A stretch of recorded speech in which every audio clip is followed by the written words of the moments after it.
सिंधुदुर्ग याला जलदुर्ग असे म्हणतात, कारण की छत्रपती शिवाजी महाराजांनी हा समुद्रामध्ये पहिला किल्ला बांधला होता. मालवणमध्ये सेट कुर्टे बेटावरती हा 45 एकरामध्ये पसरलेला आहे. म्हणजे विशेष महत्व असे आहे की याचा गौमुखी दरवाजा, हा दरवाजा असे की गडाच्या जवळ गेल्यानंतर किंवा गडाच्या आतमध्ये गेल्यानंतर आपल्याला पाहायला पडतो. म्हणजे महाराजांनी त्या काळामध्ये असा दरवाजा का बांधला असेल, ह्याचं जर उदाहरण सांगायचं म्हटलं तर एखाद्या शत्रूला आपल्या गडाचा दरवाजा दिसला तर ते एक मोठं लाकूड आणतात आणि पळत जाऊन ते दरवाजा तोडण्याचा प्रयत्न करतात, किंवा हत्तीला सांगतात की पळत जाऊन दरवाजा तोडायचा. त्यांना ती पळायला जागा भेटू नये म्हणून महाराजांनी नागमोडी वाण्याचा गोमुखी दरवाजा बांधला होता. आणि तुम्ही जर दुसऱ्या टप्प्यामध्ये गेलं तर तुम्हाला तिथे पाहायला मिळेल. या गडाची भक्कमता दर्शवण्यासाठी हनुमंताची मूर्ती सुद्धा इथे स्थापित केलेली आहे. समुद्र म्हटलं तर कोळी बांधव आलेच, आणि कोळी बांधवांचे आराध्य देवस्थ जरीमार देवीचं मंदिर महाराजांनी इथे बांधलं आहे.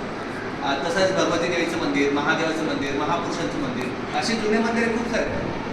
याच मंदिरांमध्ये छत्रपती शिवाजी महाराजांचं जगातलं पहिलं मंदिर जे राजाराम महाराजांनी 1695 मध्ये बांधलं. आणि त्या मंदिरामध्ये महाराजांचा उजव्या हाताचा आणि डाव्या हाताचा पायऱ्या, म्हणजे ज्यावेळेस हिरोजी दलकर, म्हणजे त्यावेळेस इंजिनियर किंवा आर्किटेक्चर असे म्हणतो आपण त्यांना, ज्यावेळेस हिरोजी दलकर हा गड बांधत होते त्यावेळेस महाराजांची आठवण म्हणून त्यांचं उजव्या हाताचा आणि डाव्या हाताचा चुन्यामध्ये घेऊन ठेवलं. त्यानंतर ती ताराराणी सरकारची राजाराम महाराजांची पत्नी होती, त्यांनी ही चांदीच्या रूपामध्ये रूपांतर करून शिवराजेश्वर मंदिरामध्ये ठेवलेली, ते आजही आपण पाहू शकतो. या गडावरती निसर्गाचा चमत्कार असा आहे की साईडने एवढं खारं पाणी समुद्र आहे, तरी पण 3 गोड्या पाण्याची विहिरी या गडाच्या जमिनीतून उत्पन्न झाली. महाराजांनी त्यांची नावे तशी ठेवलेली आहेत, दही बाव, साखर बाव आणि दूध बाव. बाव म्हणजे बावडी, विहिरीला बावड्याचा शब्द आहे. महाराजांनी याच गडावरतून आरमाराची सुरुवात केली होती, म्हणून महाराजांना आरमाराचे जनक म्हणजे फादर ऑफ नेव्ही म्हणतात. त्यांच्याकडे अशा प्रकारची कल्पना म्हणजे जहाज. पोर्तुगीज, डच, इंग्रज त्यांना वाटलं की एकदम छोटी जहाज आहे, आपली काहीच देऊ शकणार नाही.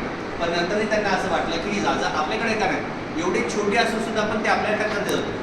तर पोर्तुगीजांनी महाराजांनी विनंती केली की ही जहाज आम्हाला पण बोलवू, पण महाराजांनी साफ नकार दिला. कारण की आपण जर ही जहाज त्यांना बनवून दिली तर आपलं गनिमी काव टेक्निक, गोरिल्ला टेक्निक तर नाही काय. आजही बाहेरच्या साधारण 136 देशांमध्ये गोरिल्ला टेक्निक शिकवतात, पण आपल्या भारतामध्ये नाही. आपलं दुर्दैव आहे. मागे एक प्रसंग दाखवलाय की छत्रपती शिवाजी महाराज गलबतामध्ये बसून, म्हणजे जहाजामध्ये बसून कशी युद्धामध्ये जात असतात. पुढे आपण पुण्याची शान सिंहगडाची म्हटली,